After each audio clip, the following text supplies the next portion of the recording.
Hello दोस्तों, welcome to नशा prep. एक और बहुत बड़ी अपडेट आप सभी सामने लेके आ रहा हूं। तो अभी तक भी आपने चैनल को सब्सक्राइब करके बेल आइकन नहीं दबाया तो दबा लेना। बहुत सारे बच्चे मुझे पूछ रहे हैं, सर बीटीएससी जो स्टाफ नर्स का जो एग्जाम लगा था उसके लिए हमारा डीबी हो भी गया है, तो अब सर एक बार फाइनल कट ऑफ बता दीजिए, फाइनल कट ऑफ बता दीजिए। तो मैंने इसके ऊपर स्टडी किया, देखे सारे कट ऑफ, देखे कितने बच्चे बुलाए गए हैं। 1.25 के समथिंग बच्चों को बुलाया गया है।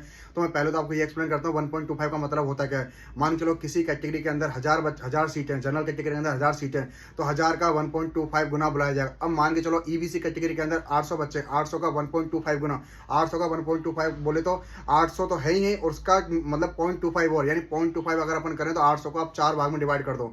ठीक है, 800 का अगर आप 4 भाग में डिवाइड करो 200, यानी कि 12, मतलब कि 1200 के समथिंग बच्चों को 200 होता है, तो यानी 1000 के समथिंग बच्चों को बुलाया जाएगा। लेकिन अब मान चलो किसी कैटेगरी में है ना 800 बच्चे हैं या 700 बच्चे हैं, अब उसके 1.25 हो ही नहीं रहे, 700 बच्चे, और उसके उस कैटेगरी के अंदर सिर्फ और सिर्फ अपने पास बच्चे हैं 500, 300 बच्चे हैं, तो भाई उतने ही जाएंगे ना। अब मैं थोड़ा सा कट ऑफ के लेके बात करा, तो कट ऑफ के लिए देखो गाइस, जनरल की जो कट ऑफ है, जनरल कट ऑफ आपकी 54 मिल गई है, फीमेल की 52 के आसपास गई है।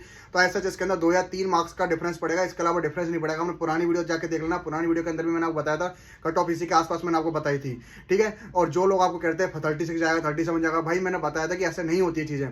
ठीक है, उसके अलावा अपना ईबीसी और बीसी कैटेगरी के अंदर जो अपनी कट ऑफ गई है ना आपकी, एग्जैक्टली ऑलमोस्ट वही कट ऑफ रहेगी। अगर आपका कैटेगरी के अंदर फॉर्म सबमिट हुआ है, फॉर्म बोले तो आपके जो डॉक्यूमेंटेशन है, आपके जो कैटेगरी सर्टिफिकेट है वो कवर अप हुए हैं, या फिर कट ऑफ से पहले, कट ऑफ डेट से पहले के आपके सारे डॉक्यूमेंटेशन है, तो आप अगर उस कैटेगरी के अंदर जाते हो तो आपकी जो कट ऑफ गई है उसी कट ऑफ के अंदर आप ले डाउन करोगे। और तीसरी चीज मैं आपको बता देना चाहता हूँ कि जो SC ST वाले, उनका भी बिल्कुल यही क्लियर है, अगर उनके डॉक्यूमेंटेशन प्रॉपर है और वो उसी कैटेगरी के अंदर इंक्लूड होते हैं, SC ST कैटेगरी के अंदर इंक्लूड होते हैं, तो उनकी कट ऑफ गई है उसी कट ऑफ के अंदर उनका सिलेक्शन हो जाएगा। 1 या 2 नंबर बहुत रेयर चांस है कि बढ़ जाए। ठीक है ना, अगर किसी डॉक्यूमेंटेशन में एरर होता है तो वो जनरल कैटेगरी के अंदर चला जाएगा, और जनरल कैटेगरी के अंदर हो सकता है 2-3 नंबर ऊपर नीचे हो जाए।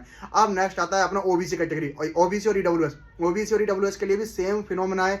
ओबीसी अगर एनसीएल कैटेगरी है, एनसीएल कैटेगरी के डॉक्यूमेंटेशन आपके पास प्रॉपर है, डॉक्यूमेंटेशन के अंदर कोई भी एरर नहीं है, और आप ओबीसी कैटेगरी के अंदर जाते हो, तो मेल और फीमेल दोनों को सुनिश्चित बिल्कुल हो जाइए। आपके सिलेक्शन को कोई नहीं रोक सकता। आप अगर डीबी करा के आए हैं तो आपका सिलेक्शन कंफर्म है, और ईडब्ल्यूएस वाले तो बिल्कुल ही श्योर हो जाओ अगर आपके डॉक्यूमेंटेशन प्रॉपर है। अगर डॉक्यूमेंटेशन प्रॉपर नहीं है तो आप जनरल कैटेगरी अंदर चले जाओ, और जनरल कैटेगरी के अंदर हो सकता है आपको थोड़ा बहुत डाउनफॉल देखने को मिल सकता है। बाकी ऐसा और कोई आपको इसके अंदर दिक्कत देखने को नहीं मिलेगी। ऑलमोस्ट सिर्फ जनरल कैटेगरी के अंदर और ओबीसी के अंदर थोड़ा बहुत 1 या 2 नंबर का ऊपर नीचे देखने को मिल सकता है। बाकी और किसी कैटेगरी के अंदर कोई 1-2 नंबर का ऊपर देखने को नहीं मिलेगा। जितनी कट ऑफ गई है ऑलमोस्ट वही कट ऑफ रहने वाली है।